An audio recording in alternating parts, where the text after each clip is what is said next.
கள்ளக்குறிச்சி ஸ்ரீமதி வழக்கு. ஸ்ரீமதி வழக்கை வந்து நீங்க ஒட்டுமொத்த மக்களுமே வந்து அதை கொலைங்கிறான். கண்டிப்பா கொலை.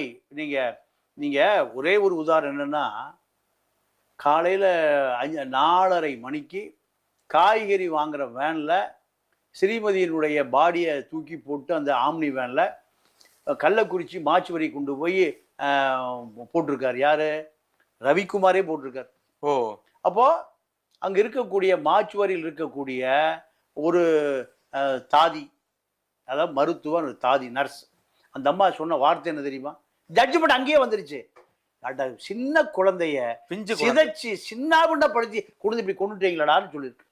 அப்போ அந்த அம்மா எத்தனை மாச்சுவரியை பார்த்துருக்கோம், கொலை எது தற்கொலை எது, அந்த அம்மா எத்தனை கதையை பார்த்துருக்கோம். அந்த அம்மா சொன்ன ஸ்டேட்மெண்ட்.